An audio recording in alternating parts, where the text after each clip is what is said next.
Third time's a charm. Get it together, baby. Tetris 99 gets some new DLC. The Video Game Hall of Fame inducts classic games we're going to talk about.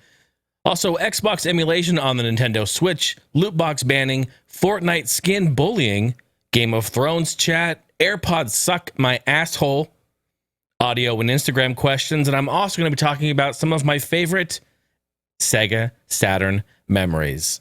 Happy birthday, Sega Saturn. Ladies and gentlemen, welcome back to Heiny House Live. This is episode 10. We're in the double digits. Let's go.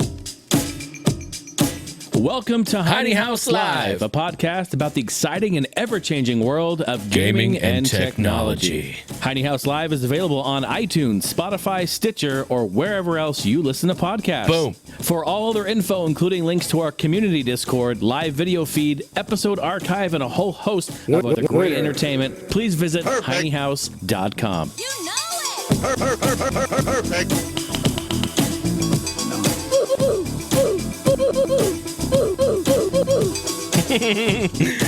Yes, ladies and gentlemen, hello. I'm going to crack open this seltzer. Yeah.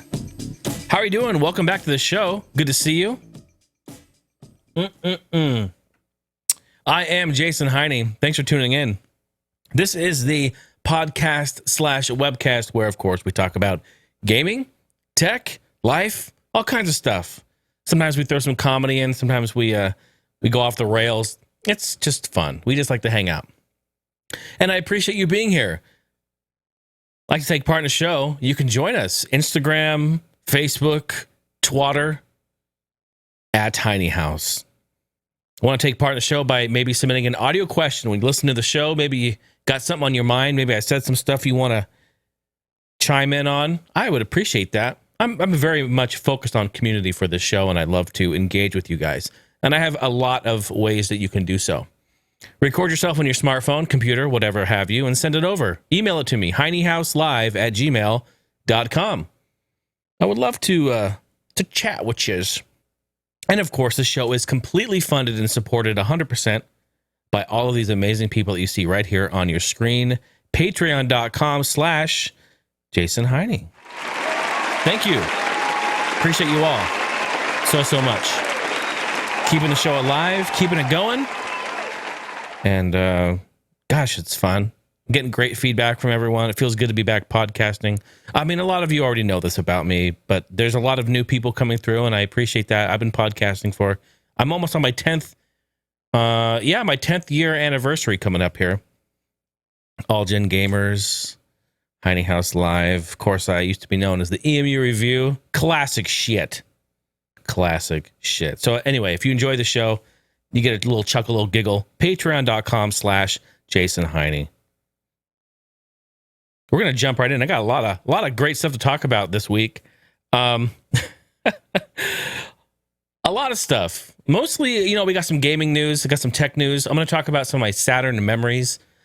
My Sega Saturn, as Happy Console Gamer would say. My good friend Johnny Millennium. I got some random stuff to talk about first before we jump all the way into that. Tumblr's on the market. You guys know Tumblr, right? You remember Tumblr? You could use it to share your photos and post some things. Well, so originally it was owned by Yahoo. Yahoo, right? You could, no, you're like, no, I don't remember that. And please stop doing that. So originally it was owned by Yahoo. And then they ended up selling it to Verizon. And then Verizon got it. And something happened when Verizon took over. And it already kind of had started when Yahoo owned it, but it got worse when Verizon grabbed it. Basically, people started uploading all of their porn onto Tumblr. And it kind of became like a porn site in a way, right? So it was a huge problem. So Verizon's like, well, what the fuck are we going to do with this? So they basically went through, and started to ban all of the porno on there. All right, makes sense. As much as they could anyway. And then what happened after that? I think this is really funny. What happened after they banned all the porn is that their viewership and people using Tumblr dropped like 80%, like pew, explosion. No one's using it.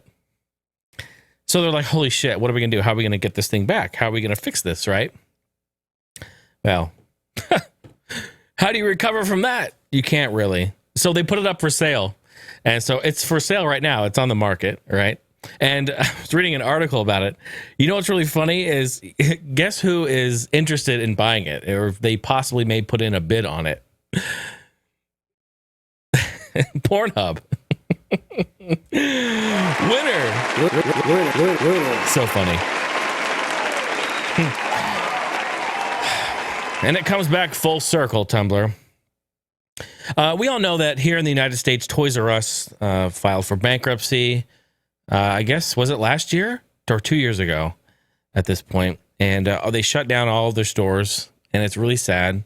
In fact, I have some walkthroughs on my YouTube channel. Stephanie and I went out, and we were walking around. And, I mean, you know, I grew up in Toys R Us. A lot of us did. We have a lot of great memories in Toys R Us, so it was really sad. Sad news, indeed. And I won't get into the details. I mean, like, you know, they weren't very competitive, and retail is tough with the internet. You know, internet is great, but it killed a lot of business, especially in retail, for toys specifically. But where the fuck you get your toys now? What are you going to do? You go to Walmart or Target? I mean, they got toys, but there's not a great selection of toys. You can't go to KB Toys. You can't go to any of that. So, but anyway, we got news that Planet Fitness, which is a, you know, obviously in the name, it's a fitness exercise business. They have them here locally in Arizona too. They're around. But they're going to be moving into some of these Toys R Us locations and also moving into the dead, cold corpse of the old Sears locations. And I'm thinking to myself, holy shit, that's going to be a big-ass Planet Fitness, dude. Like, yeah, that's a huge building. Those are big shoes to fill. So, yeah, Planet Fitness going in there. So sad. I couldn't do it. I couldn't do it. I couldn't walk into a Planet Fitness and just know that it was a Toys R Us, especially the one that's here locally by us. I couldn't walk in there and be like, I'm ready to work out. I'm ready to do my fucking twerking and ready to do my leg lifts and my, you know, my yoga. Like when I used to look at drones here, I used to look at video games here. No. Oh, hey, happy Mother's Day. Forgot to mention that. I put that as a beginning. I should have. Happy Mother's Day to all the lovely mothers out there. Yes.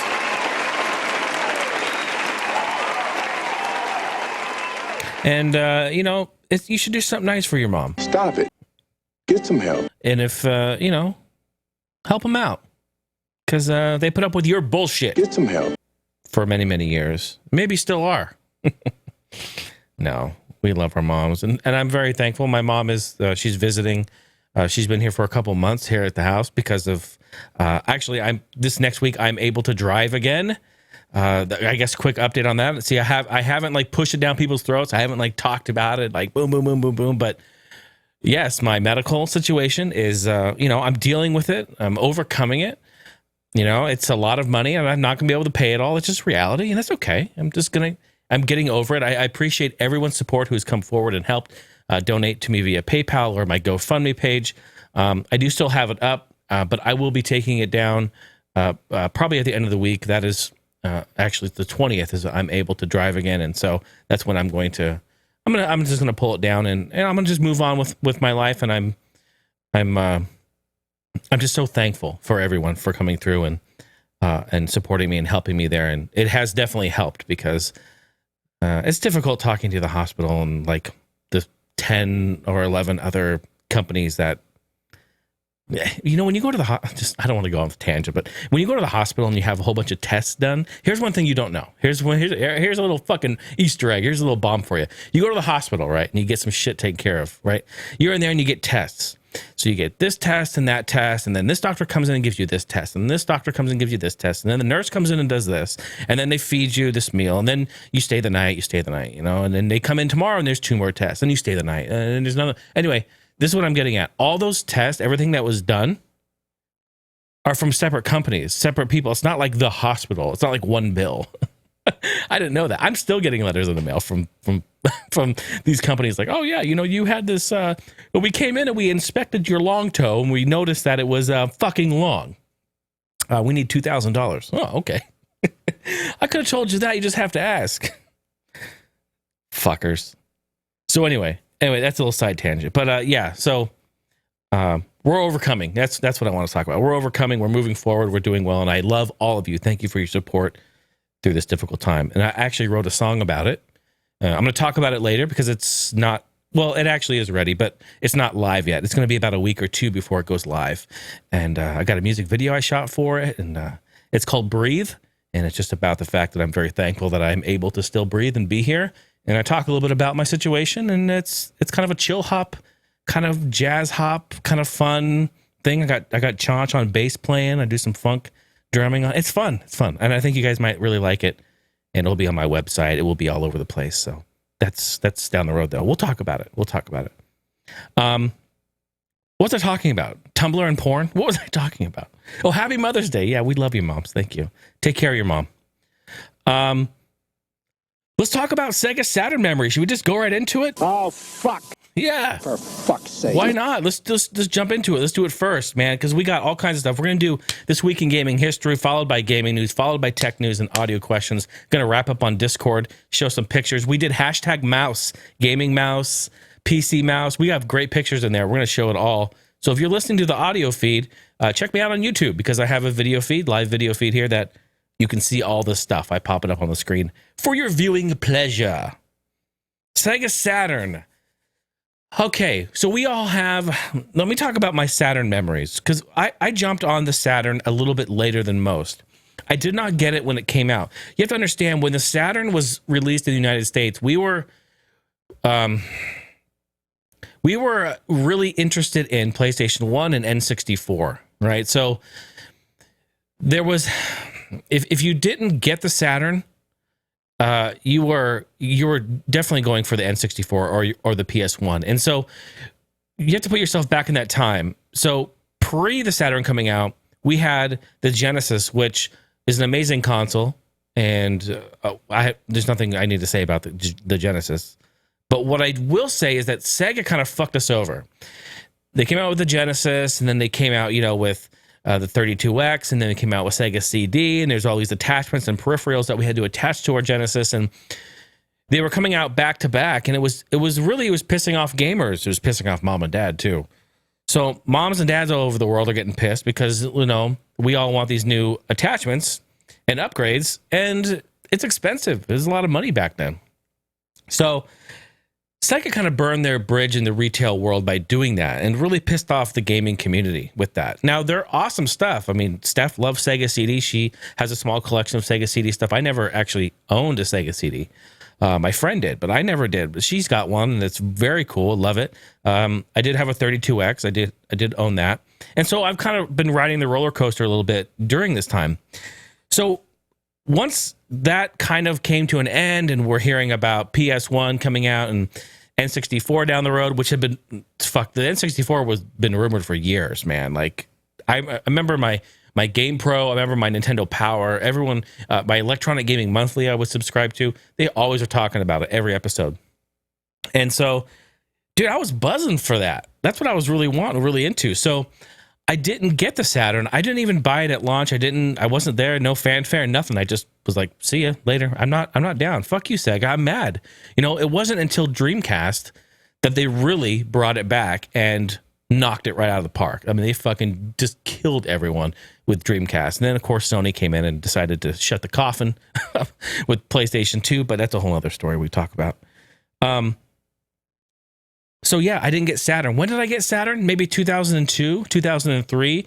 This was a time when, so we had moved on. All right. It was the next generation of consoles. In 2000, 2001, we had PlayStation 2, original Xbox, and GameCube. They all came out 2001.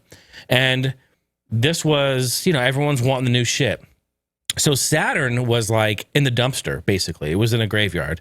And I remember getting games and systems for free from people. They're like, I'm getting rid of this shit. I don't want it. Do you want it? Yeah, fuck yeah, I want it. Absolutely. just because I didn't buy the Saturn when it came out, or I wasn't there, or I was kind of like, fuck you, Sega, in those days. Like, it doesn't mean that that it's a piece of shit, right? It doesn't mean that I don't want it. Of course I want it. Even if I had to pay some money for it, I would have gladly paid money for it. It's just the fact that nobody wanted that stuff at the time. And I have stories of this with Atari 2600, NES, Super Nintendo, Game Boy Advance. Holy shit, I could tell you stories about Game Boy Advance. And lots of cool stuff like this.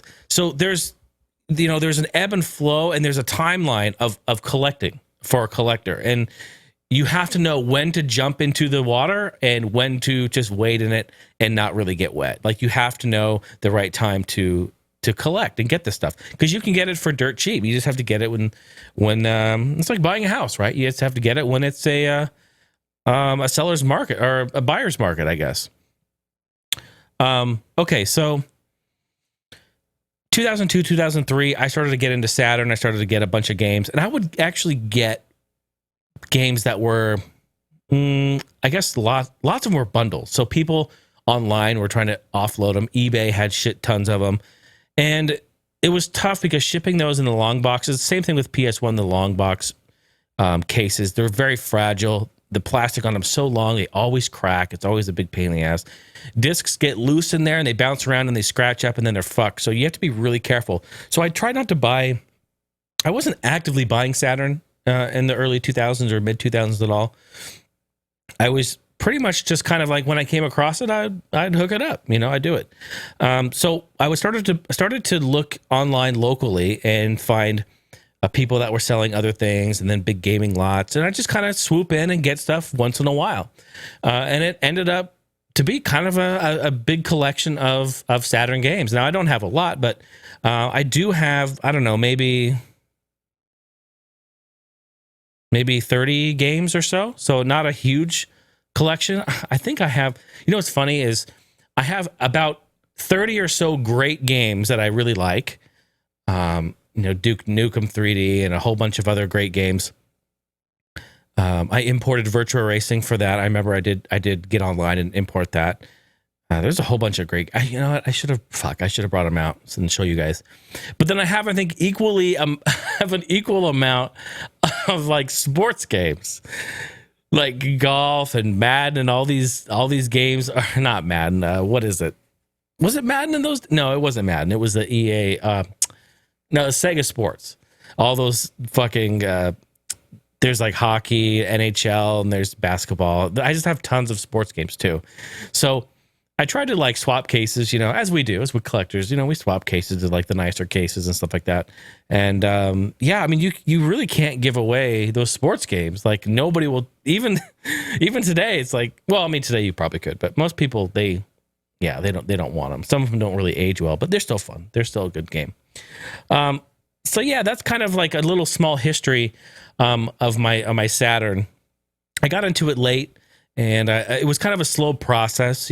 Some consoles I'm really aggressive and I'll go after and collect for and be actively looking, and then some are kind of a slow burn. Most of mine are a slow burn, to be honest.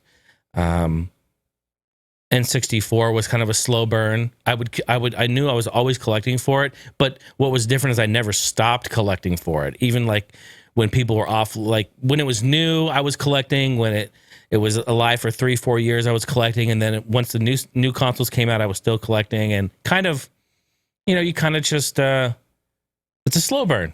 When they're there, they're there. When they're not, they're not. It's not a big deal, and that kind of makes the fun of it, the thrill of the hunt as well. So. And you don't really come across a lot of Saturn games out in the wild. It's just kind of, I don't know if it was nobody bought it or not a lot of people bought it, or that just really wasn't a popular system here in the United States. For every one Saturn game you'll find in the wild, you'll find 400 PS1 games. It's just, there's just so many. Yeah, and it's kind of sad because Saturn is fun. It didn't handle 3D very well. It wasn't really designed to do that, and so it was tough for developers to make games for it. It was more difficult. So in that time, why would they invest their efforts and time in a console that was more difficult to program and code for when they could do it on PlayStation 1, which was a lot easier, and even N64, which I think I mean, to be honest, it was probably more difficult. I mean, that's why there was such a lack of games on that system, is because it was really difficult, new architecture and all that. So, yeah, overall, with Sega kind of just fucking us in the ass in the early 90s all the way up to this point, and having it be a really bad time to release a console when you had two huge heavy hitters right there. Yeah. I mean, happy birthday, Saturn, you big bitch. No, I do enjoy the Saturn. In fact, I mean, I have the... They have some great Lycon games in there. They have Virtua Cop. I have that. And I have the two... I have a mint in box, the Saturn Stunner. I think it's called Stunner guns. Those are the light guns that were sold with them. I have them in box. And I have a factory sealed Virtua Fighter / Daytona USA big box. It's like the size of like a PC big box, but like half the thickness, half the girth. It's maybe like an inch thick, but it looks like a big box PC game. It's really cool. And I have a bunch of Netlink adapters, modems for you to play online. And it's just, I just love the system. I think it's cool. It's really cool. And they have two different models, at least here in the States. You know, one with the round button, one kind of with the oval button. And they look very similar, but they are a little different. So, hey, happy birthday, Saturn. You big dirty bitch, you. Now it's time for This Week in Gaming History. It's a section we talk about games that came out in the past, and it corresponds to the week that I'm recording this, but even if you come back after the fact, it's still totally relevant because it's fun to learn, and learning is great, kids. I'm going to be talking about the dates May 12th through May 18th. How many of these games do you remember? Let's talk about it. May 12th in 1998, Teenage Mutant Ninja Turtles on the NES was released in Japan. Teenage Mutant Ninja Turtles. Turtles and a half shell. Turtle power. 2003, Grand Theft Auto Vice City on PC was released. What a gem. It's my favorite Grand Theft Auto. Just so y'all know, little FYI, it's my favorite. I would sit there, and I've said this so many times, and you know, throughout listening to the show, you may hear me repeat shit, and that's just the way it is. I remember getting this game and sitting on the floor, on my stomach, on like my elbows, like down in front of the TV, and sitting in a car in game and changing the radio and just listening to the radio stations all night long. I cannot be the only person that did that. Please write to me. Please get in Discord and tell me you did this too. Please. I want to know. I loved the radio stations. First of all, the music. I love the 80s music. And they picked great songs for it, of course. But also, why is this fucking hitting my head? God damn. To feel, you know, when you wear a hat and you got the little fucking bun up there? Hold on. I'm going to pull that back. There we go. Jeez. My headphones was pushing on the button on top of my head. I feel like my head's going to explode. God damn. What was I talking about? The soundtrack. So, but I would sit and listen to the soundtrack and the commercials. Holy shit, the commercials are so funny. I loved them so much. What a great game. What a gem. Had it on PS2 first, but then later on did get it on PC. That was in 2003, so I don't think I got it in 2003 on PC, though. Must have been later. 2015, Project Cars on PS4 and Xbox One. Nice, was ported over. Very good. Fun racing sim. And in 2016, Doom on PC. Moving on to the next day, May 13th. Oh, man, we got to get the claps going on here. May 13th in 1996. This was a day to remember. A day to remember. Super Mario RPG, Legend of the Seven fucking Stars.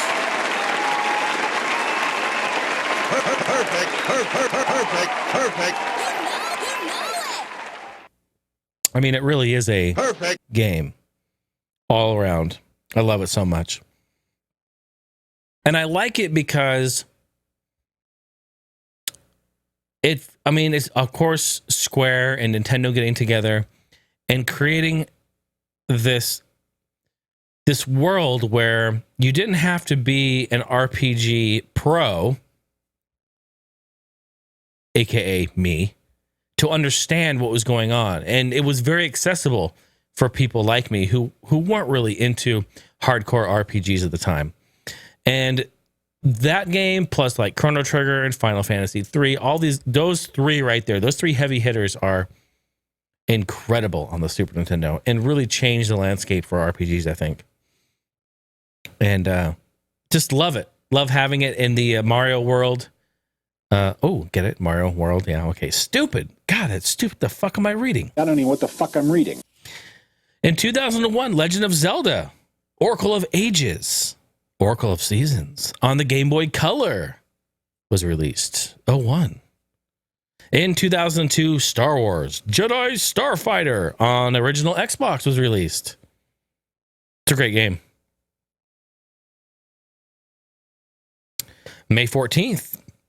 In 2001, here we go. We got a little Dreamcast action for you. Confidential Mission. I'll go over there and grab it, but it doesn't matter. You guys know what it looks like. You've seen it. Great game. Light gun game. It's kind of a James Bond ripoff, throwback, sort of Virtua Cop. Kind of like Virtua Cop in a James Bond environment, if you will. And it's light gun, and it's fucking amazing. You 100% should pause the episode, plug in your Dreamcast to your CRT, get out your light guns, and play that game with a friend right now. I would not be mad if you stopped the show and went for it. You should. In 2002, on May 14th, Duke Nukem Manhattan Project on PC was released. And although Duke Nukem 3D was groundbreaking, an amazing game, this was more or less a third-person sort of platformer type of a game, and I'm sorry, Duke, it just didn't really go over that well. People didn't really care for it. I think Duke 3D was just a complete game changer. The build engine, all that stuff. Ken Silverman behind all that, and this didn't really do very well, unfortunately. But still, nonetheless, did they release that on PS1? I think they released it. I think they released it also on PS1. If I recall. 2009. Oh, just a cool solid 10 years ago. Killing Floor on PC. I say it like that because it's like Steph's, like one of her favorite games. She always says it like that. Killing Floor. Come on, play Killing Floor with me. And I'm always like, hell no, I don't want to play Killing Floor. Because you know what?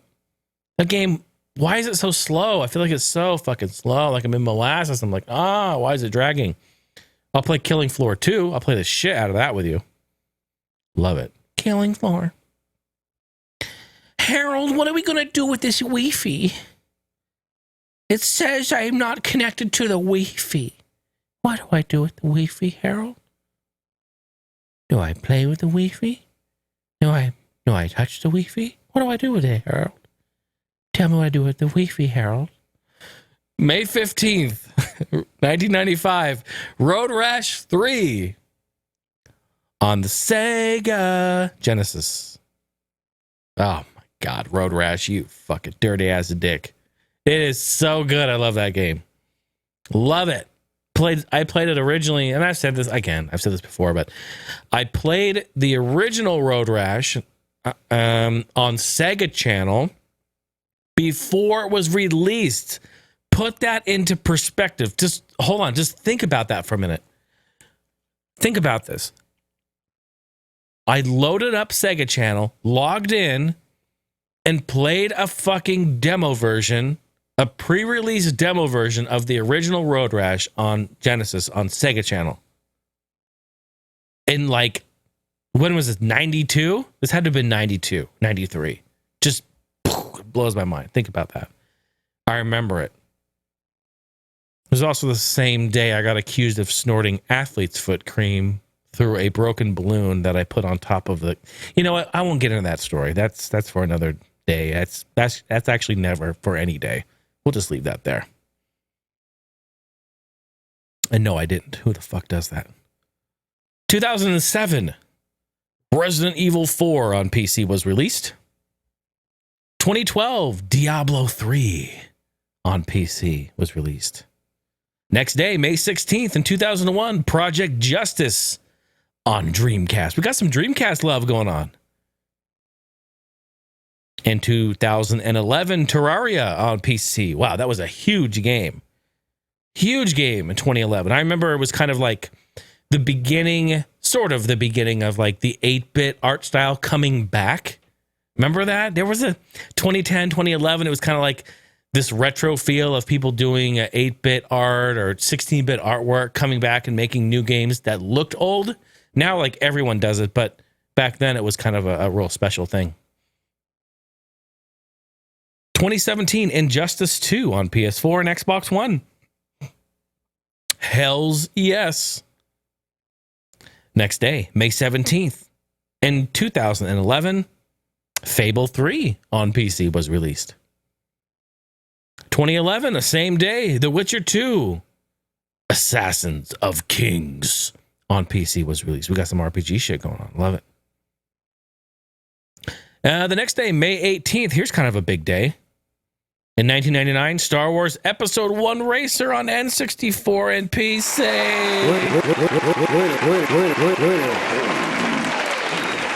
Goddamn son of a bitch! So good. So good. Love those games. And 2009, Punch-Out on Wii. Remember that? They had a version of that. Punch-Out. And 2010, Alan Wake on Xbox 360 was released. Same year, Red Dead Redemption, PS3 and Xbox 360. Big day there. Oh, we're not done. Same year, same day, split second on PC, 360, and PS3. What an amazing racer. Underrated gem. You got to check that one out. And finally, in 2010, this was a big day. Huge day, May 18th in 2010. Jeez.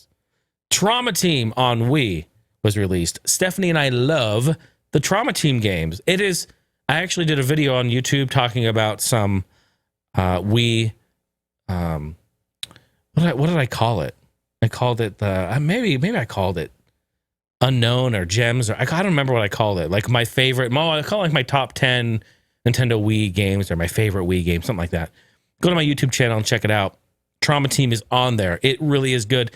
And if you don't even play the game, just go to YouTube right now and type in Trauma Team OST and listen to the soundtrack. Listen to the soundtrack and then get in Discord and be like, holy shit. The soundtrack is fucking bomb.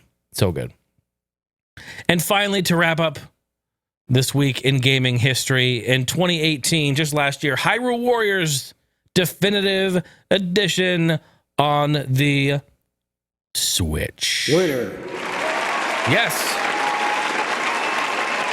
And that concludes this week in gaming history. Hope you guys like that. I always love going back in time and listening and checking out and reliving the memories of our gaming past of when the games came out. You know, sometimes when a game was released, it's a really special time for a gamer as well, because we'll have memories attached to that, and we'll remember that time. Well, we waited in line, or we did something strange for a piece of change to get the game. Harold, what do I do with this Wi-Fi, Harold? It says I can't connect to the Wi-Fi. On to some gaming news. Hey, Sonic got a new makeover. If you're on the video feed, you're checking it out right here. Somebody photoshopped Pikachu onto Sonic's face, onto the derp Sonic's face for the movie. And yeah, look at him. He's cute. That's a cute little Sonic.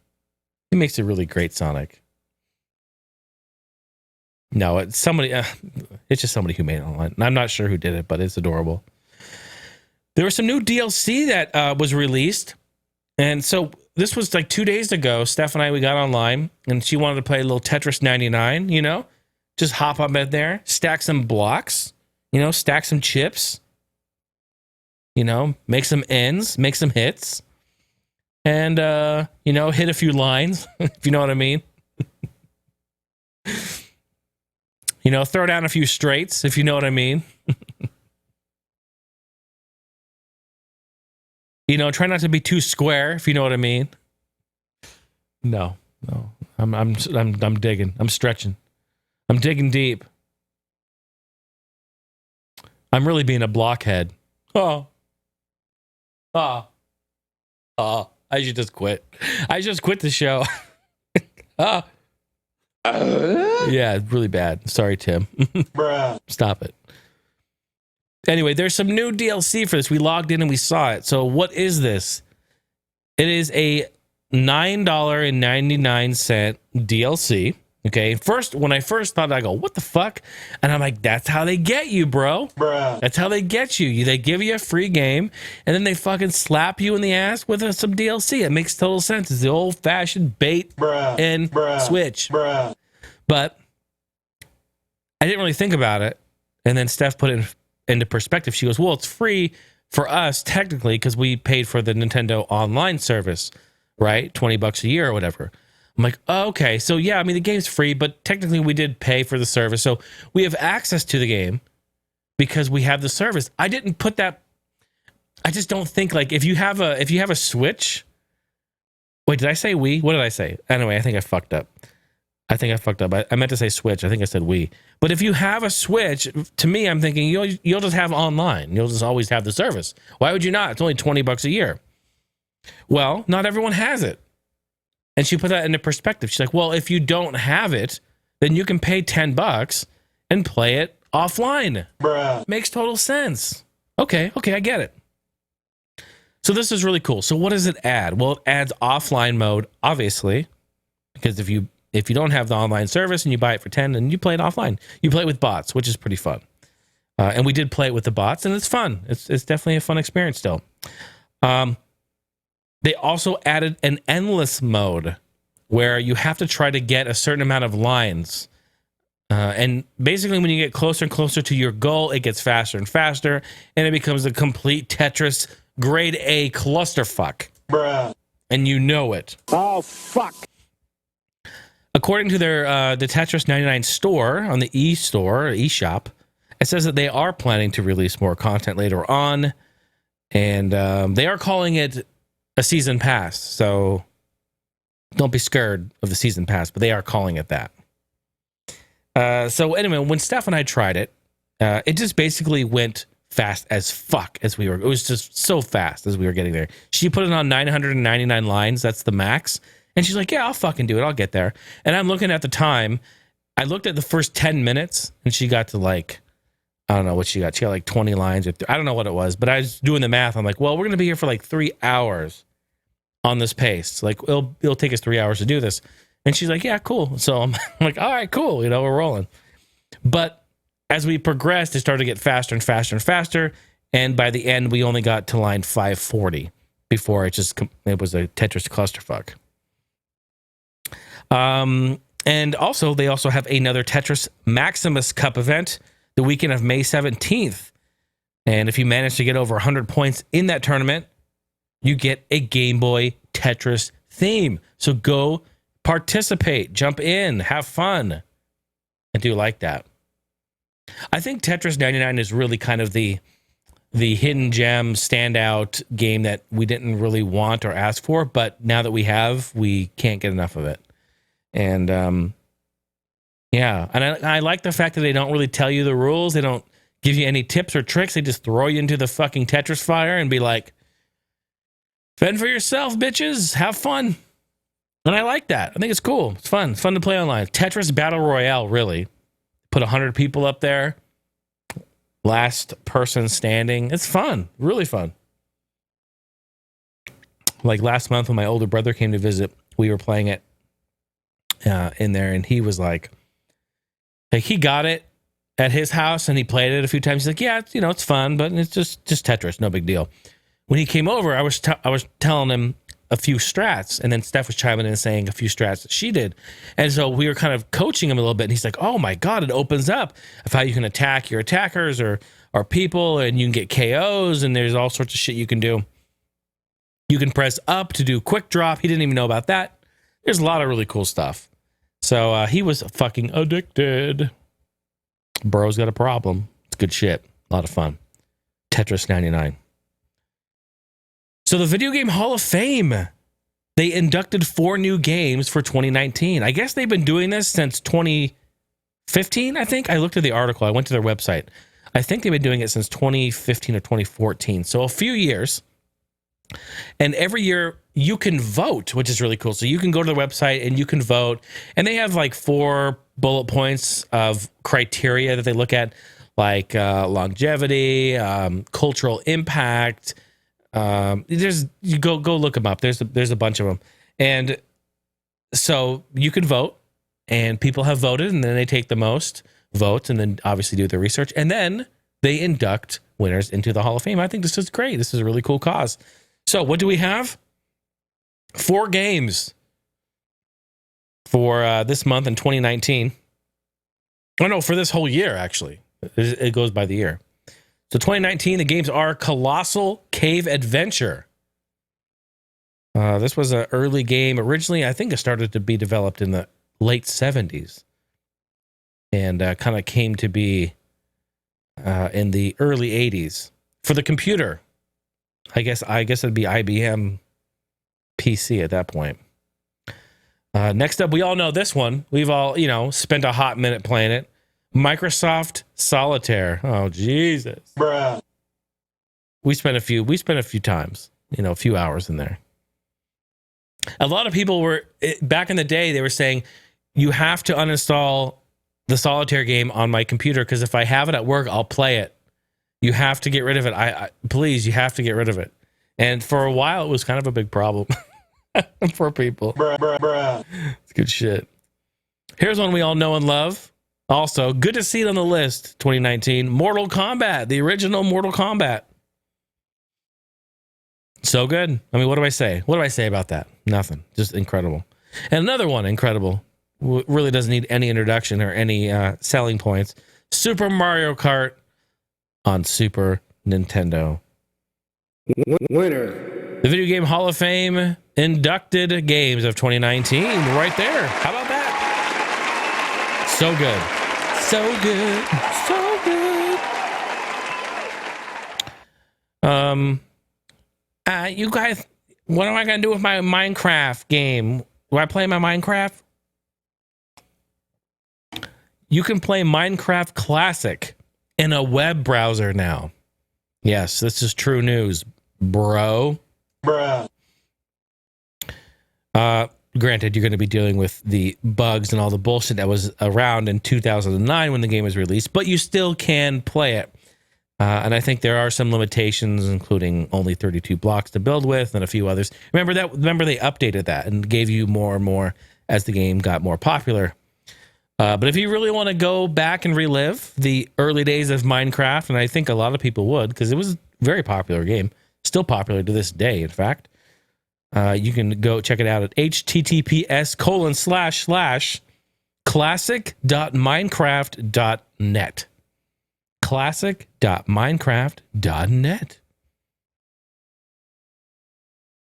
There was some shit going on with the Nintendo Switch this week, and I think it's very, very fascinating. And, I love when I see people do console mods or, they're trying to reverse engineer things, and it's amazing what they can get working or get installed, or just the fact that they can even break into a system like the Nintendo Switch. Nintendo is, we had their classic, their little mini classic systems, which were hacked before they even released, really. But the Switch, although been out over a year now, we're starting to see people being able to get in there, hack things, install different OS, different programs, software, and now we're seeing that they're installing emulators on there to play games.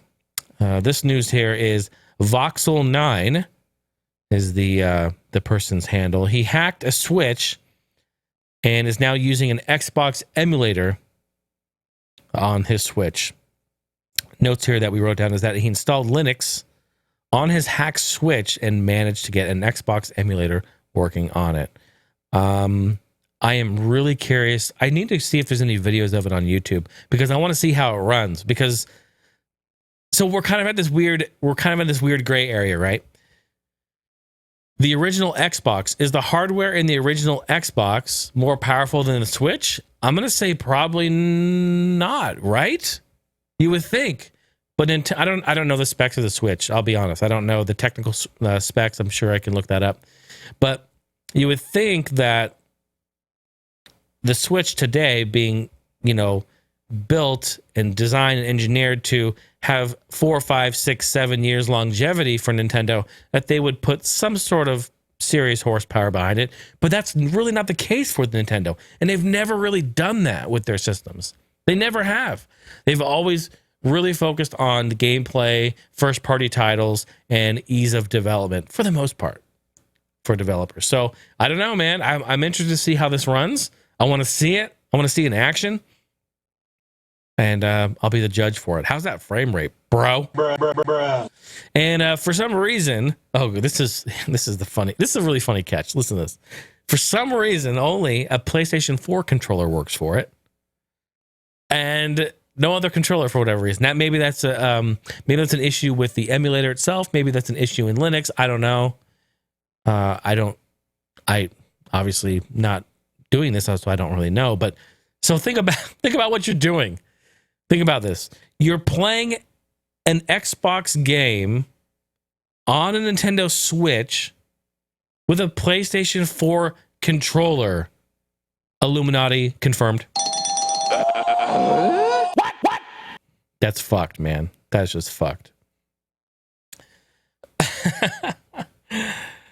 Yeah, man. I mean, one of the greatest things to come about, I think, for these systems when they get past their sell date, right? I mean, like the original Xbox or the 360, people mod them and hack them and do things. It started out back in the day, they would hack them and install like their local files, their movies or their music or their media, or they'd rip their games into them or whatever. And so, we kind of have this area where you can do that and make it a full like multimedia experience. Like what's better than having your original Xbox and you can plug in 4 controllers on it and you can play, Xbox games, or you can run emulators. You can play whatever games you want. I mean, that's pretty fantastic. The Nintendo Wii is another one. And, I have a couple of Wiis that I could mod. I just haven't ever done it before. Maybe I'll sit down and do it. And I would love to be honest. I can install a hard drive and hopefully it can. I wonder if there's a way. I'm sure I can put my games. See, because I use Dolphin emulator on my PC. So I put my actual physical game. Yes, I do have a disk drive in my computer. That's one thing that I always will get. I have to have it. I put the disk in the computer, put that in, and then Dolphin emulator reads the disk and it loads the game. And it's fantastic. You take advantage of the hardware and all of the anti-aliasing and the upscaling, and it does such a great job. And the computer's super beefy, super thick with 2 C's. So it can run the games pretty well. And the emulators are getting better and better every day. They're being developed, which is great. So I like that. I like that a lot. But yeah, having an old system like this that you can't buy new anymore or whatever, take it, reverse engineer it, hack it, install some mods, and have fun. I think it's great. I love it. A long time ago, I did that with Metal Jesus, and I was up there hanging out with him for PAX. He pulled out his Xbox. We plugged in controllers. We were making the rounds, man. We were playing Burnout. We were playing Outrun. We were going through classic racing games because him and I both love racing games a lot. And we just had a really great time doing it. And did we film? I think we filmed some stuff. I know we did. I know we played some Atari. We played some Night Driver. And we also played some plug and play, some pole position. And at the time, I got the world record. And he was recording it and he submitted it. It was really, really cool. He submitted it to Twin Galaxies. Are they still around? Are they still doing stuff? I have to go back in their website and look, see if I'm still on there. I doubt it, but it was so fun. A lot of fun. Yeah, side tangent. That was legit. So EA, yes, your good friends at EA, their unlimited game subscription service is now coming to PS4. I think I briefly touched about this last week, possibly, but now it's like a real thing. It's official. And yippee-ki-yay, you can have another subscription service on top of your subscription to play PlayStation Online. Fucking assholes. It's ridiculous. So I know some of you are like, well, fuck off, Jason. Shit is good and it works for me. That is awesome. And I'm totally happy for that. Let me just give my thoughts on it real quick. It costs $5 a month or it's $30 for the whole year. So $30 a year is great. I think that's very affordable. That's half of the cost of a new AAA game. Now, are you going to get AAA games on the service? Yeah, I think so. I think maybe, right? Maybe. You're going to get their whole back catalog of games, but will you get AAA stuff? I mean, I would think you would. It makes sense for people if you... It's just cheaper. God, it is just cheaper all around, isn't it? There's really no... You buy 2 or 3 or 4 AAA games a year, you're $240, $250. Whereas if you can pay $30 a year, as long as you get those games, this would make total sense. And you pay for the year, you have access to it all. Plus, you get their back catalog of games. They're not going to nickel and dime you like, oh, it's on sale for $1.99 or $4.99. You just can play them. I get it. I get the service. I'm just kind of like, I think I'm kind of upset that this is the model that's moving forward. And it's the model that's moving forward, not just in the gaming world, but everywhere. And it's always been there for cable. It's always been there for TV, right? Always been there for movies. Now Netflix, all this stuff, Disney Plus, all this stuff. But now I'm starting to see it in my world, in my pro audio world. Like Pro Tools is going to a monthly or yearly subscription service. That's why I'm going to hang on to my old versions of it. Fuck that shit. Paid a lot of money for software back then. But this is the way, and I know why these companies do it, because it's a way for them to make continuous revenue and not just on one game. And then when the game dies or the game bombs or they don't sell a lot, they are getting monthly, yearly, generating continuous revenue to help fund and develop new games, current games. It's to pay the bills. I get it. And it makes sense.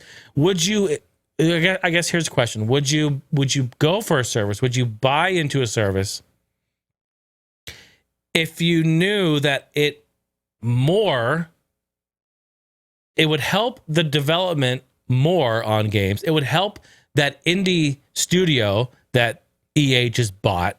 It would help them stay afloat more and keep them around longer if you paid for the monthly subscription. Now those are just my words. That's not like a technical thing, but think about it. It's the reason why we've seen this in the past. This is the reason why when a development studio release a game and it bombs, it doesn't do very well, then they clean house, get rid of people, relocate people, and then shut the studio down and get rid of it completely. We've seen that dozens of times throughout the years. So if you knew that if you could buy monthly and it would help that, like I would feel good about that. That is not the case, though. That's not what they've said. That's not what anyone has said except me. I'm just thinking, as a business standpoint, that's the reason why they're doing this. It's not because they want to just fucking stick it to you every month. I mean, they do want to fuck you every month, but it's more or less they're doing it so that they can continue to make revenue every month, even on stuff that, they're not anymore. Now they are, magically, which is kind of cool. I don't know. What can you do? Times sure are changing. Harold, what do I do with this Wi-Fi? I've been here for an hour trying to figure out this Wi-Fi. My iPad can't connect to the Wi-Fi, Harold. Here's an interesting one. Kids today, all right, we just read an article about this today. Kids are getting bullied at school, not for typical kid bullshit things like they usually do, like what they're wearing or, what shoes they're wearing or who they're hanging out with or what kind of music they listen to or what classes they're taking or I don't know, stupid bullshit stuff that kids get kind of made fun of or bullied stuff. But kids today now are getting bullied over Fortnite skins. This is a real fucking problem. And don't think I'm like making light of it or excusing it by any means. I just think it's fucking crazy and stupid. What's happening is that kids are being called, quote, default as a form of an insult. They're being called that. This is a derogatory mark. Name calling, basically. Oh, he's just the default. What they're meaning is that you just use the default skins. You don't go out and buy the extra skins or the better skins or the promo skins or whatever skins. You know, they offer 1 million skins you can buy. So, this is a real problem. You know, and being bullied in school. I mean, I got bullied in school. I think everyone got bullied in school. I mean, this isn't anything new. But what's interesting is that it's over Fortnite skins. That's fucking insane. That game is so popular with kids that this has become a real issue. You know, it used to be based on like how much skill you had in a game. And, you know, you'd be called a noob or a bunch of other, you know, derogatory names. And then you just practice and get better. You can continue to try to hone your craft and get better at the game. And then fight back and play. And be like, yeah, look, I'm good. You know, I worked at it. I worked hard. I did this. I achieved it. You know, I'm good at the game now. I'm playing it. I'm fucking kicking your ass now, bro. But now it's about skins that you pay for. And what's happening is that kids don't have money to buy it. So then they go to their parents, right? And they're like, you know, little Billy's like, hey, I really want to get this skin because I really like it. He's telling mom and dad, I really, really like it. But it's actually deeper than that. There's actually more of an issue than that because it comes down to what he's really saying or what she's really saying is that I need the skin because I don't fit in at school. Whoa. That fucking blows me away.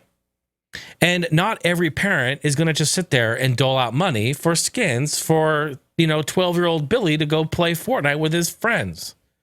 And that's completely reasonable because the skins can get expensive. You can spend hundreds of dollars, if not more, I can only imagine, on skins.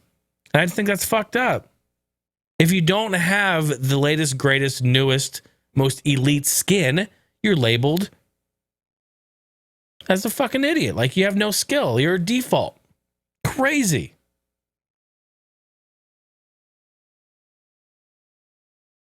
You know,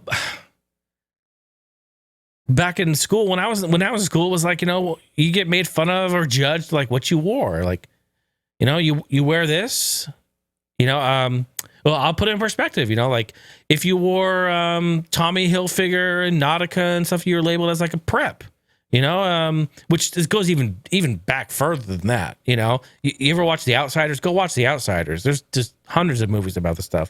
You know, but if you wore like, you know, dark makeup and like knee high like Doc Martens and the big trench coat stuff, you were labeled a gothic, right? So like, there's all these labels and people judging. Like that was my high school days back in the 90s. But it's like, it's fucking Fortnite skins now. Jeez, weird.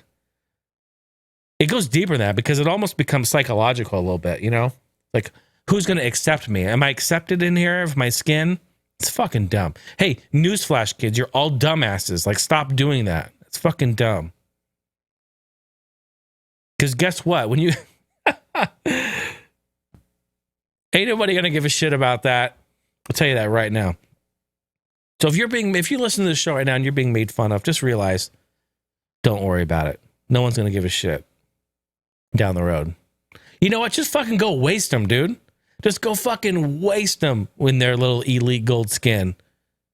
Just go waste them, dude. Go in their fucking raw dog default ass skin, you know, with knee pads and fucking armbands and a fucking cap.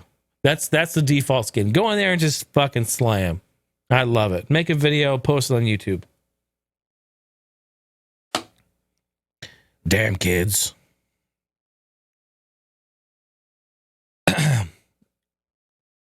There was some news that happened this week about loot boxes being banned and also like pay to win banning or some types of strategies there. This is really interesting. And I know this has been in the news for at least a couple of years at this point. I know people go round and around with this, but a senator, Josh Hawley in Missouri, he is currently trying to ban the use of, quote, pay to win in loot boxes, which he feels exports. Oh, no. What did I write here? It's basically what it does. It uses children in a fashion of gambling. It's really interesting. And I got to say, it's kind of true. Think about it. Okay. So he used Candy Crush as an example. And do people still play that fucking game? If you play Candy Crush, what's going on? What is the world coming to? But Candy Crush, okay, it's a free-to-play game, but if you pay, it makes it much easier, and it can cost up to $150, $200, whatever. All right? Pay to win, we're talking about. That's been around forever. Developers started to get under a little fire, a little heat under their ass about it on some games. And now it's kind of like this kind of gray area. We don't do that.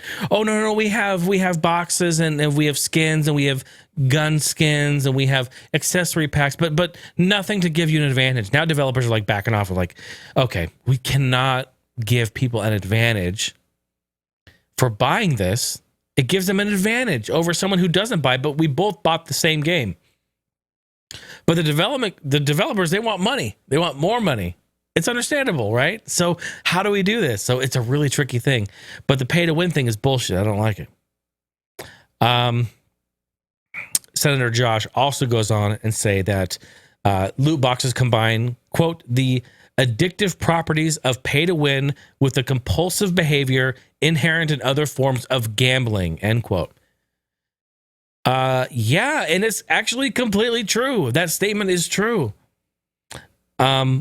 And I understand, that these companies, they need to continuously generate income, but I feel like there has to be a better way to do it.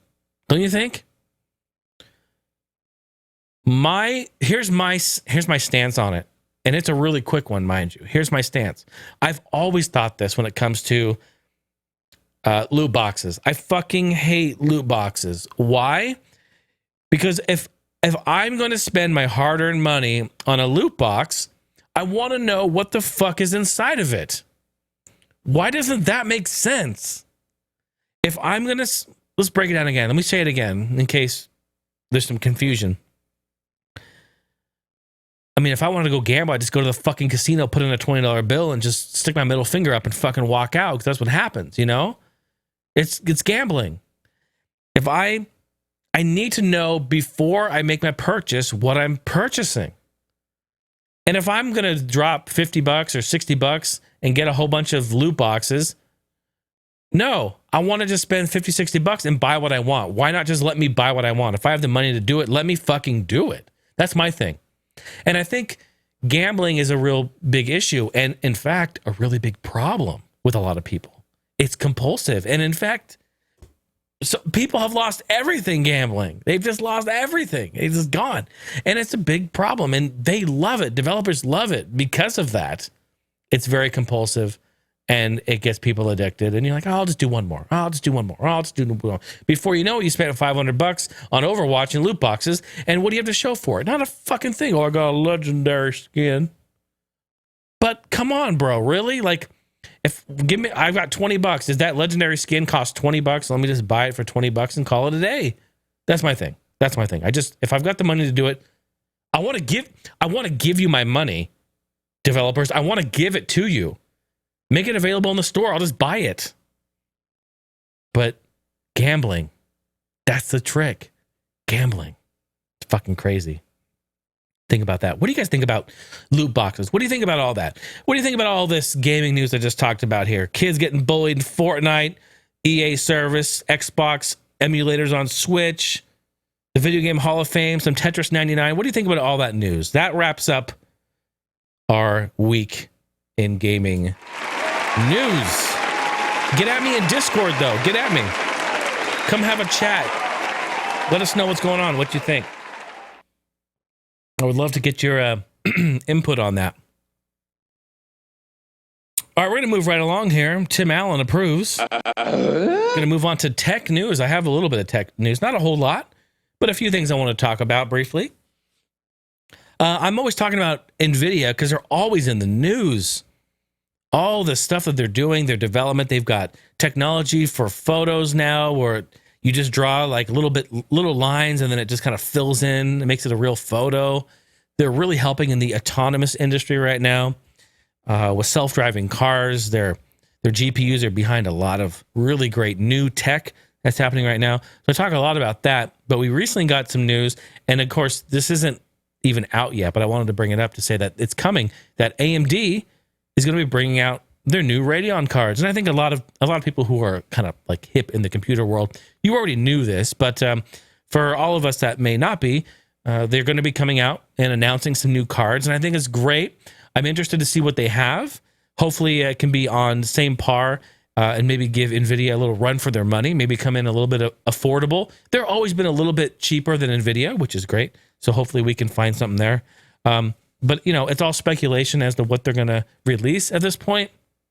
And I feel like they're going to bring up stuff probably at E3, and we'll get more information around that time, in which E3 is coming up next month. So I'm actually really excited because I'm putting together, I'm trying to take some notes and put together and like an E3 video, E3 prediction video.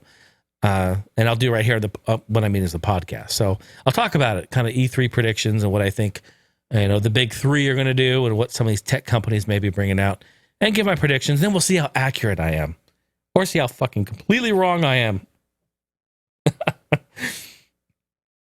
You know, the company Cooler Master, they've originally, I think when they first started out making just fans, didn't they? In the early 90s, I think they just started making fans and cases, I think. I don't know for sure, but they've moved on to do lots of things, power supplies and all sorts of great stuff for your computer.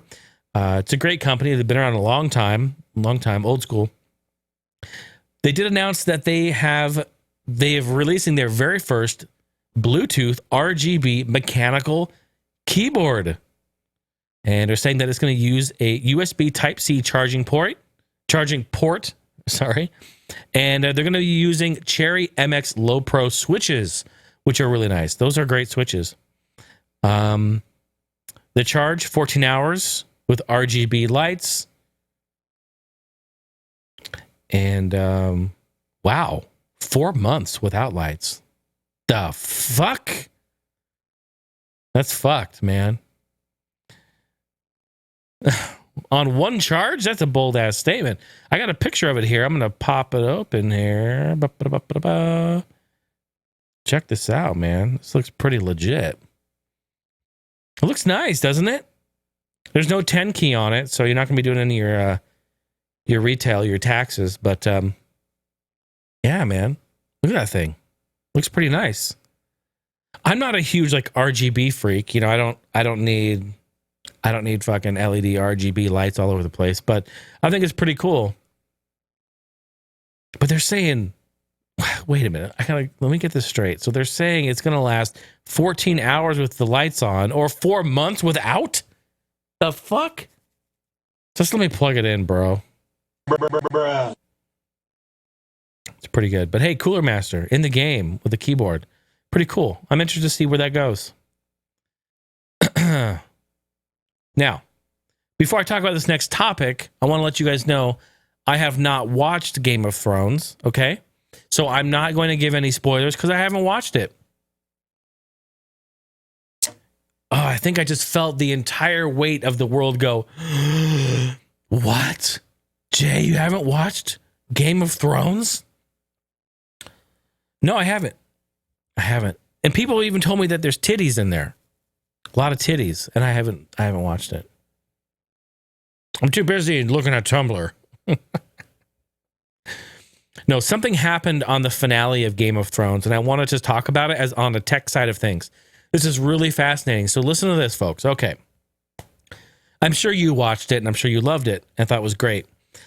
What you may or may not have noticed, a lot of people noticed this, and it was a big problem. But to the average eye, and depending on the room you were in when you watched this, and depending on if you watched on a little ass phone or tablet or a massive big screen TV or something, this will really depend on your environment and your hardware. But what was going on now, the last scene, evidently it's like an hour-long fight scene or something or rather. The whole section was shot in what is commonly known as available light. And available light is basically using the lights that are around and available. They don't have a bunch of extra lights. Like here, I've got all these fluorescent lights that beam on me. But, you know, if I turn all that shit off, it would just be like the lights behind me, maybe an overhead light, maybe a light in the kitchen, just available light.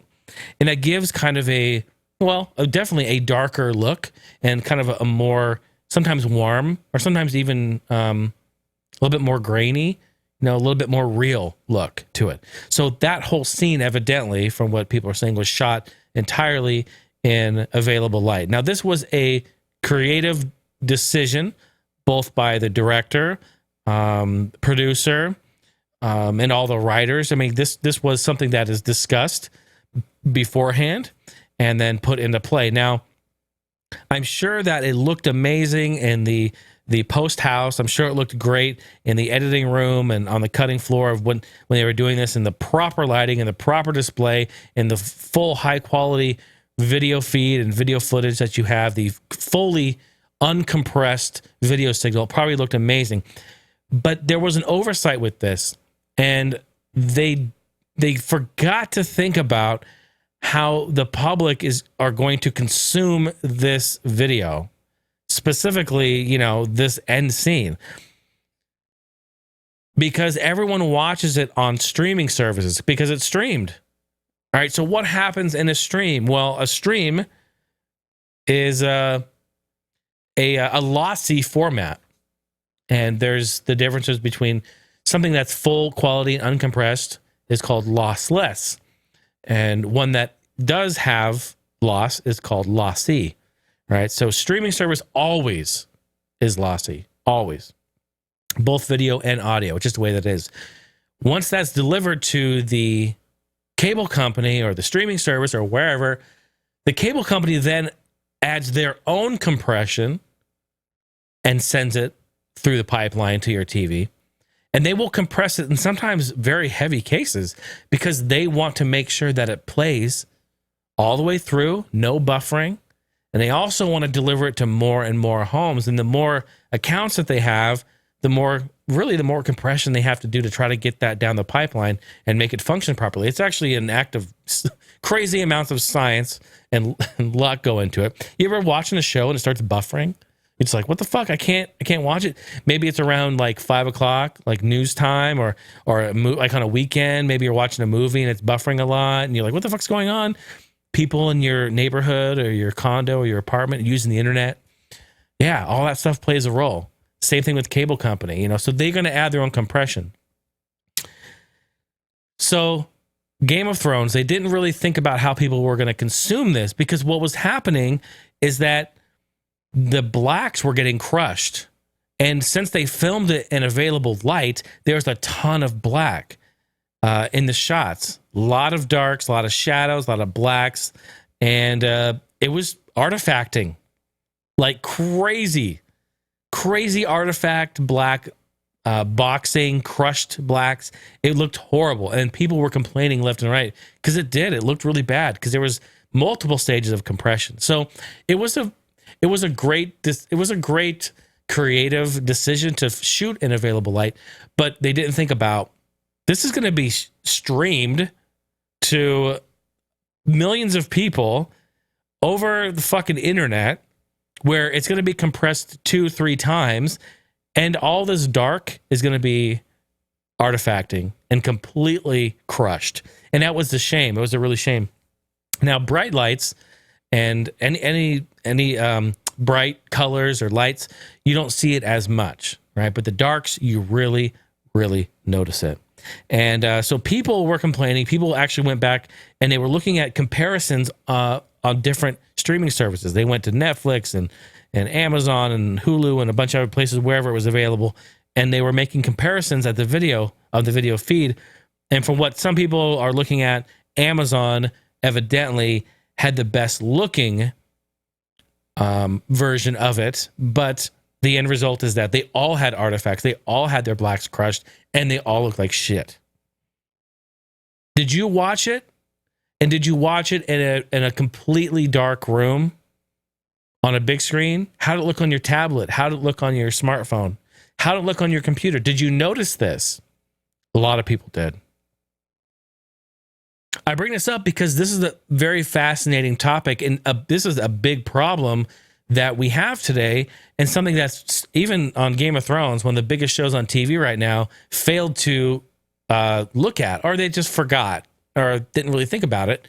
But that's a huge problem. It's a fucking lossy format. Streaming is convenient and nice, but it doesn't give you the full quality. It doesn't. It just can't. There's no way. I mean, you can do it, but they don't allow you to do it. They just don't. They have to compress it. This actually goes back to audio engineers from years past. Now, audio engineers, they figured this shit out years ago. Honestly, back in the 60s, they figured this stuff out. And it was really prevalent in the 70s as well, when stereos and radio started to become a little bit higher quality. But audio engineers in the studios, they would mix on their nice, loud, full-range speakers, but then they would also mix on little, dinky, shitty speakers in the studio. Because if they could get it to sound good on those little dinky shitty speakers that they have there, they know it will sound good everywhere. It will sound good in the car. It will sound good at home on the little shitty mono speaker. It will sound great on the full range speakers. They know that. And it's so fucking true. I mean, why do you think, can you guys look back here? Look what I have. Let's see, let me move over. Why do you think I mix on 3 different sets of speakers? Look at this. So I mix on my full range. And I have these up here, which are I custom made those 10 years ago. That's a JH custom sealed special. And then I have my, this is really weird doing it backwards. And I have my Logitechs, my 5500s right there that I mix on with the Power 12 sub. So I get A, B, and C that I mix on so that I can understand what the frequencies are going to sound like on, different speakers that have different frequency responses and ranges of what they're able to do and what they're not able to do. So it gives me an idea, and I A-B them, and I put them all together, and I back off, and that's what you do. So that's why you do that. But that's a real problem in the streaming world, is that we've got lots of shit going on. We got lots of shit going on. I know, and this is one of the hardest things that I have to accept, is that I spend months, years working on music, attempting to perfect my craft and mix and engineer and create something that sonically sounds good and is pleasing to you. And the reality is, and I knew this 12 years ago when these little tiny ass earbuds started to play a role in people's lives, and I knew it. I know that the music I make today is going to be an MP3, which is compressed, lossy, streamed over the internet, compressed, lossy. It's going to be sent over Bluetooth, compressed, lossy, to fucking earbuds that don't have a great frequency response and can't reproduce all of what I've created. And you're going to consume it that way. So I spent all this time mixing all these great speakers, and I'm trying to make them sound good on your earbuds. That's all I'm doing. Don't think for 1 second I don't have earbuds over here. I put earbuds in, and I listen to it, and I try to mix it as best as I can. Try to find a happy medium. But that alone, think about it. It's going to be an MP3 streamed over Bluetooth or the internet to your fucking earbuds, man. And speaking of earbuds, I want to talk a little bit about AirPods from Apple, because we have a real issue with AirPods too, is that they're dying. They're losing their charge. And this is very common. Anything with a rechargeable battery is going to die out eventually. So the AirPods are $170. And from what people are gathering, what they're experiencing is that they last for about 18 months before the lithium-ion batteries inside stop holding a charge. And in fact, they will deplete to where they won't hold a charge at all. The hell, I got something in my mouth. What did I eat? Did I eat a bug? Did you guys see it? That'd be fucked. Happened live. So what's going on? And if you didn't know what AirPods are, maybe you're not an Apple user. So they're wireless Bluetooth earbuds. They have a little case. You put them in. They charge. It's very convenient, very small. They fit. They're really streamlined. They fit in your ear. You can listen to music. You can make calls. They have a microphone. You can talk. And they're very convenient and very nice. But are they? Are they really? They're kind of expensive. I mean, a lot of things are expensive, but these are kind of expensive. And I don't know, it's kind of almost like, it's sort of like a status symbol in a way. Because, like, if you're wearing AirPods I mean, maybe you don't give a shit what I think, but, like, if I see you wearing AirPods, I'm going to say to myself, well, you don't have any idea about good quality sound, because they don't sound that great. I mean, just straight up, they don't sound that great, and they can't. They don't have the size, the mass. They don't have the airspace. They just don't. They're convenient. It's like, okay, I'm gonna say that, and I'm probably triggering a bunch of people, and that's okay. But I was the asshole that used to wear the fucking Bluetooth piece around all the time because I thought it was cool, and I didn't text all the time. I mean, now we text all the time, but I would actually take phone calls back in the day. So yeah, I was that fucking numbnuts that had the Bluetooth with a little flip out thing. Remember the little microphone that flip out and it would turn on? You'd flip it out, put it over your ear. Yeah, I'd fucking wear it all day. See, I'm that asshole. I'm sorry. I had a fucking jawbone. Okay? I had a jawbone and I wore it all the time like a fucking douche. All right. So when I sit here and talk about, oh, the AirPods are a status symbol and they don't sound good, and you're kind of douchey if you wear them all the time, I can say that because I was that guy. All right. So fuck off. So just leave me alone because I was that guy. So I get it. But you're not doing anyone any good because the quality of them, I mean, they're probably good quality, but they don't last very long. So what happens? The batteries run out, they run dry, and you need to replace the batteries. Well, you can't. They're fucking glued together. They're sealed. You cannot replace the battery.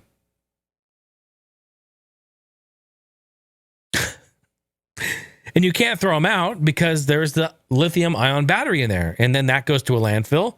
It's not safe. Could rupture, could explode. You can't remove it. You can't recycle it properly. How in the fuck do you even dispose of these things? So technically, people are stuck with them, and they're in their drawer. They're in their fucking cabinet. Or like that one guy I read, how did he even swallow it? He swallowed an AirPod, and it's got to be fucking horse shit, man. The article said that he swallowed the earpod, or what the fuck is it? The fucking AirPod. He swallowed it somehow. He must have put it in like his grilled cheese or something. Maybe he thought it was like one of those little crackers you put in your soup. He put it in. He swallowed it, and then he played music, but he heard it like in his stomach. And then he shit it out, I guess, and it still worked. Okay? Like, I call bullshit. What, he had whatever. He had like his girlfriend or, his homie or whatever. Like, she had their ear up to his asshole, and they're like, listen, is it in there? Dude, your AirPod's in your asshole. No, it's actually in my stomach. I got to shit it out. Get the bucket. That's fucked. I read that too. That's bullshit. So anyway, hey, I know millions of people have the AirPods, and you know what? If you love them, you love them. That's great, and I'm sure they're convenient and they serve a purpose, and that's great. I just think it's kind of a weird thing, that they don't. I don't know. I have a weird thing with headphones and earbuds. My ears are huge. My ear canals are huge. So I can't fit earbuds or AirPods or any small headphones in there. I either have to use ones that wrap around your ear or that have an actual cone that goes in, like a rubber cone that goes in and seals the ear canal to stick in there. I can only use those or custom-made in-ear monitors, or just in-ear monitors with adjustable or other pads on them, so I can select the size. That's the only way I can do it. So, because my ears are fucking huge for some reason, and my ear canals can't fit all that. They just fall out. I put just a standard like Apple earbuds in. I put them in. They fall out. They just bloop. You know how most people have like the canal, that little the dip that goes down to where they sit, almost like hook into your ear. Yeah, no, mine don't. You can see, look. I don't really have it's not very defined, so I can't. I don't know. I thank my mom, just the way she made me. Ladies and gentlemen, that is the end of tech news.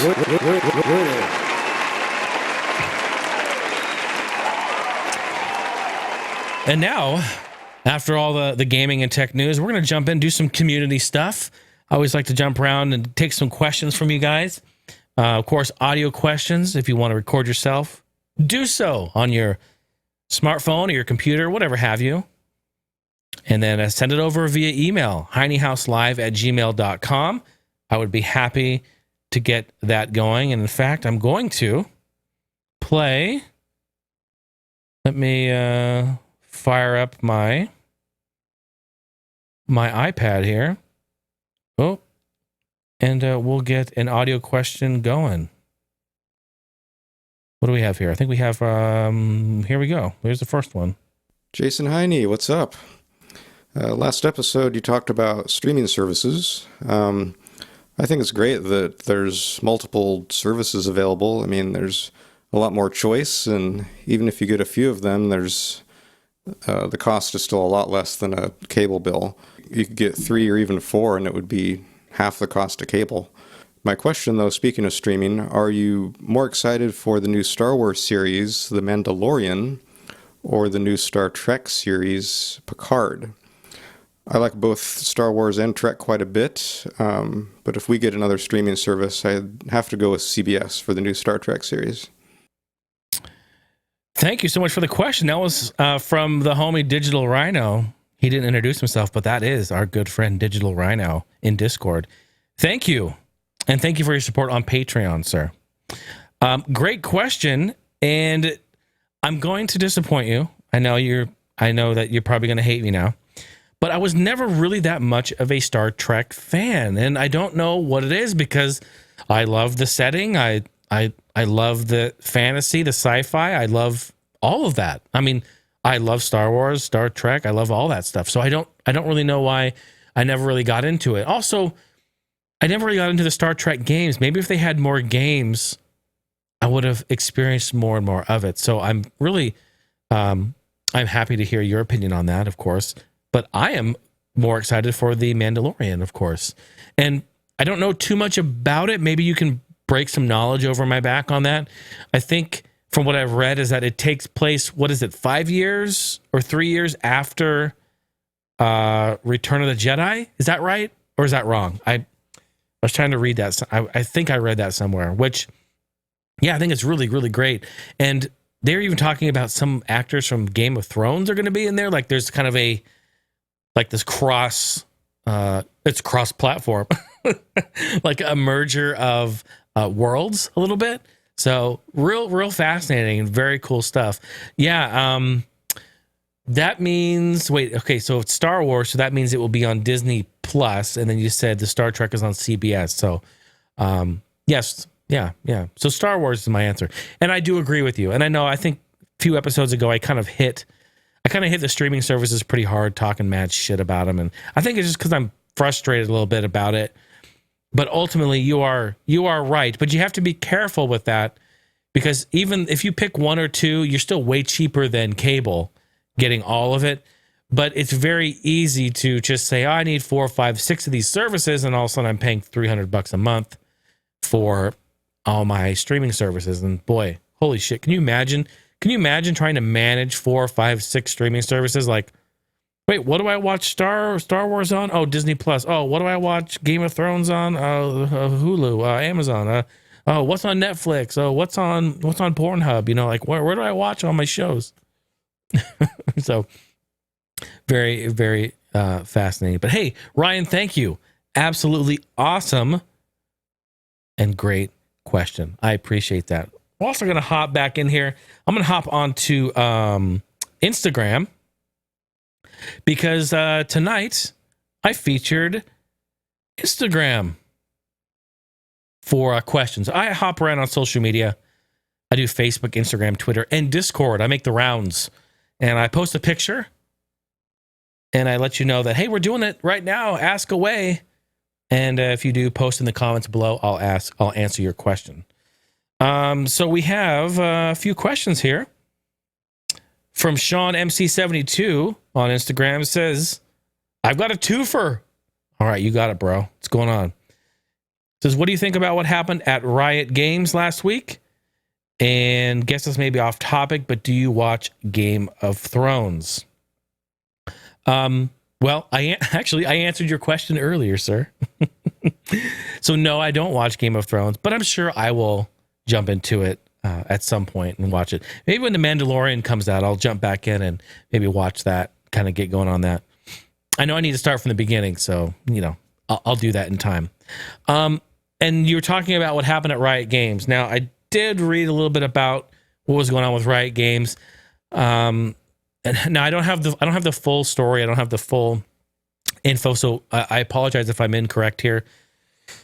Excuse me. Please feel free to correct me, or have even a discussion in Discord about it. Let's talk about it. But from what I understand, from what I've read, is that employees at Riot Games went on strike because of some sexism that was going on in the workplace.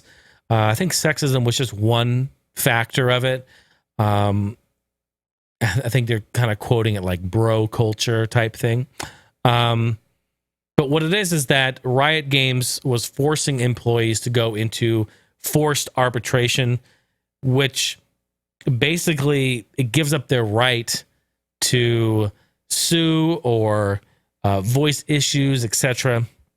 Kind of when you go into that, you give up your right to do that at the workplace. And I think employees aren't liking that because some shit's going down from what they're saying. And I mean, look at it from both sides. I think it's kind of a tricky situation.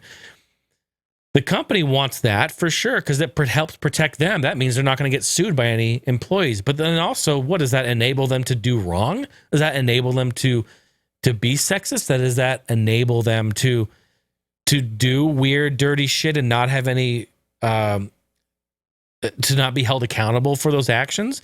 I think if you work for a company, large or small, if you don't have the ability to voice your opinion or talk about anything that's going on in the workplace, like sexism or harassment or any of that, that's just a bad deal, and that's not a company you should be working for. So I think these employees wanted to stand up and just say, like, fuck that. Like, there's some shit going on, and I want to talk about it, and I want some of these people to be held accountable, and who knows, maybe even want to sue them over it. I mean, that's kind of the whole thing. But there shouldn't be harassment, sexism. There should be no abuse at the workplace whatsoever. And if you can't voice that or come to terms with that, then maybe not a good place for you to work at. Now, if that business says like, hey, before we hire you on, I just want you to know that we go by a forced arbitration rule here. All right. That's how it works. If they like signed on and they signed their paperwork and accepted the position, I mean, what can you say? It's like, well, you accepted it. You're there, do your job, and hopefully you can get out of there as quickly as possible and find something else that's a little bit, better. I don't know. It's a sticky situation. I don't think it's good for employees at all. I don't like that at all. I want companies to be held accountable for their actions. Everyone should be held accountable for their actions. So that's about all I know on it. There's some weird shit going on in the work. They can't voice their opinions. They're forced arbitration. It's kind of crazy. And they're having to stifle. So hopefully the strike helps and it gets, hopefully, some sort of resolution for the employees. That would be nice. So I hope that answers your question there, Sean. Thanks for writing on Instagram. I know it was late. I tend to get on here and do this late, so I appreciate you sticking around and being there. And I just gave you a little heart on the comment there, let you know I got to it. Okay, next up we have last question here. Nintendo Brit Gamer says here, we had a Resident Evil 2 remake. We were close to a Final Fantasy 7 remake. What other series game would you like a remaster of?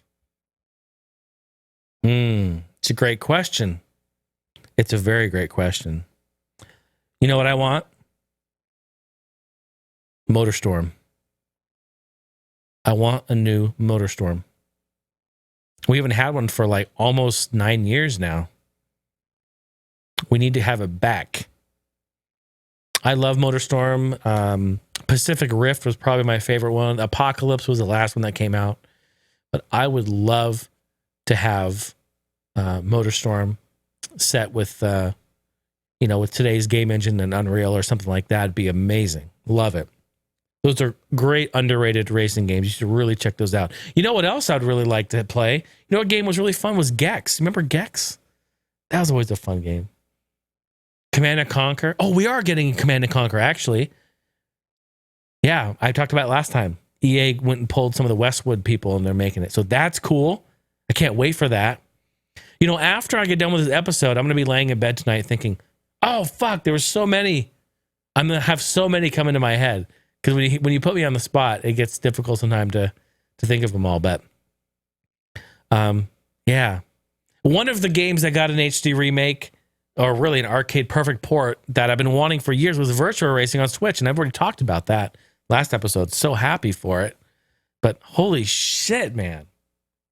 Yeah, wouldn't that be nice? Gex was great, man. I had really great voice acting, great comedy, good platforming, awesome music. Man, that was just a really, really great game all the way around. Really, really liked it. So thank you for the question, Nintendo Brit Gamer. Appreciate that. Thanks for listening and tuning in. Always a pleasure to have you guys. And let's see. Let me hop back in my my notes here. I want to hop in my notes, and I'm going to screen share on my iPad again because we're going to jump into Discord. Are we up and running? There it is. Okay. Look at this, man. We're flowing. We're going great. Having a great time. Let me pull up my Discord. And again, folks, if you want to join the Discord, very easy to do. It works on your browser, your tablet, your smartphone, your computer, wherever you are in the world, it works. Just go to my website, heinehouse.com, HEINE, heinehouse.com, and scroll up to the top. There's a little button that says join Discord. Hey, join my Discord. And you can come on in. And this is where we get down. We talk about cool stuff. Waiting for this all to load here. We talk about a lot of cool stuff. We got the food chat. I'm gonna pull this up here. And we have an amazing boom. There we go. There it is. Okay, so this is last week's episode, obviously, right there. And then we scrolling down. The first one here was #mouse. And I wanted you to get creative with that and post any and all photos that spoke to you regarding mice or mouse. And I opened it up, of course. I started with this one here. I found this. This is the compact mouse that I found in a Goodwill. And I was in fact looking for a mouse like this with the PS2 connector here, because I use an old Roland 24-track recorder that has a VGA input and a PS2 mouse input like this, and it needs, the real kicker is it needs the ball, oddly enough. And this is the MS34. You want to look that up. Real cool. Love it. And you can see, look at the sticker, the text. That's the Goodwill writing. Still on there. Still on there.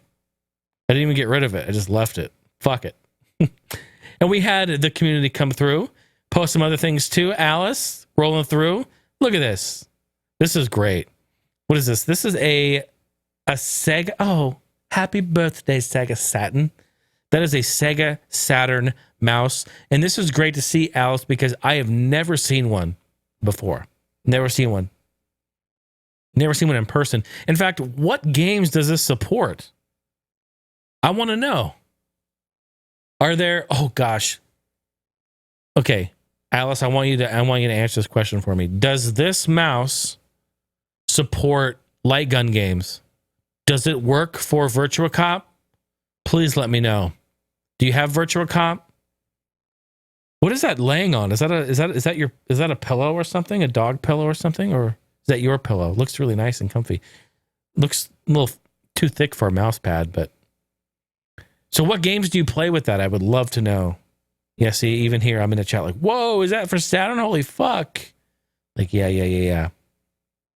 We talked about some Darius, too, because he posted that earlier.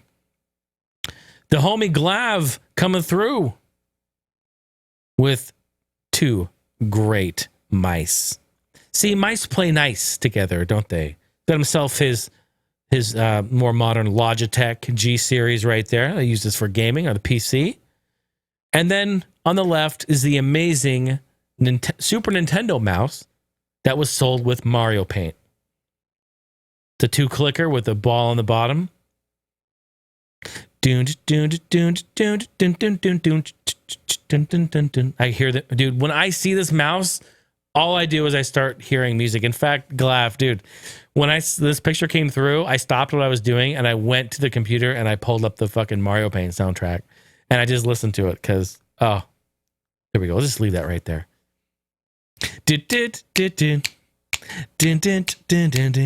Oh, speaking of that song, I have a great drum cover of that. Everyone should hear it. Everyone should hear it. Maybe I'll play it after. It's on my website in my music section. Hey, shameless plug. The homie DJ, what up, DJ? Casico in the house, showing off a mouse that he found. He said, oh, it's packed away somewhere. But I believe you. I know you got one. But he found it at a thrift shop, also with the Super Nintendo mouse. I have one of these as well, and I love this because, Alice, this is the reason why I asked this before, is this mouse on the PS1 supports a few first-person shooters. Yes. Fucking awesome. And also supports some light gun games. What was I playing before? I was playing Area 51. It supports Area 51, and it is so badass. So badass. This is a great looking mouse too. That's just a classic OG mouse design. Doesn't really get any better than that. Very, very nice. And that's it. That's it for the photos. How about that? We hitting them up in Discord. That was, we have the community events. I create a hashtag. We do that. It's a lot of fun. So this week, you probably wonder, well, what's this week? Yeah, you know what? Because it's the Saturn's anniversary, and I talked about some Saturn memories that I had and my history with Saturn. Why don't we do hashtag Sega Saturn? So pull out your favorite Sega Saturn game, equipment, maybe you have a memory, gaming memory, whatever. Post it in Discord. Where's my thing there? Well, post it back up right here. It's posted in here. You can come into the podcast chat. You see here, I got all these chat rooms here. In the main chat room, we're talking about all kinds of fun stuff. Talking about games that we have. Free video game day. Look at that. All right. We have all kinds of really great chat that's going on in there right now. So you can check that out. you can pop on over into the podcast chat. Of course, we have the food porn section where people talking about their food, posting pictures of their yummy noms, gamer food. We also got Patreon tech servers in here. If you join the party pack tier, I'm not going to say, but shout out. There it is. I'm really excited to share. Here's a little sneak peek behind the scenes.